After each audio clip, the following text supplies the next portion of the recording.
जागा त्यांनी लढावी असा सुद्धा आग्रह आमचा आहे. ते माझी असणारी या सगळ्या पक्षांना ऑफर आहे की अकोला हा काय फार महत्त्वाचा नाही, मी लढलो काय न लढलो काय फार फरक पडत नाही.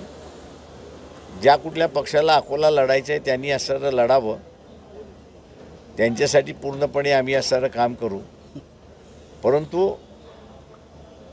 तुमचा सीट शेअरिंगचा जो फॉर्म्युला आहे तो तरी असणारा बाहेर पडू द्या.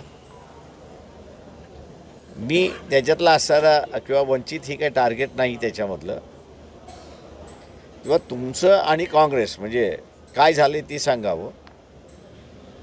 ॲटलिस्ट काँग्रेसबरोबर तुमचं काही झालं नसेल हे मी समजू शकतो, पण एन सी पी बरोबर तुमचा काय सीट शेअरिंगचा समझोता झाला आहे तो तरी असणारा शिवसेनेनी लोकांना सांगावं.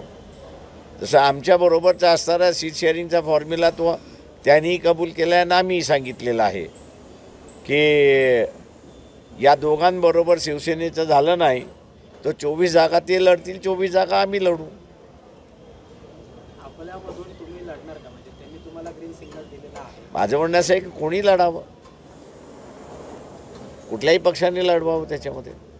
नाही सर, पण त्यांचा विश्वास आहे तुमच्यावर. ते म्हणतात की ते माझा विश्वास आहे, जो कोणी लढेल त्याला जिंकून आणेल मी. हे जबाबदारी तुमच्यावरती आल्यावर ते माझ्यावरती जबाबदारी नाही, पण त्यांनी अकोल्याचं बाऊ करून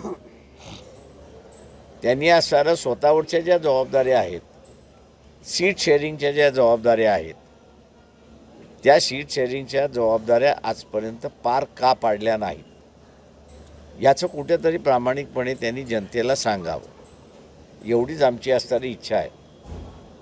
नाही तर त्यांनी सरळ सांगावं 24 जागा ते लढतील, 24 जागा आम्ही लढतो,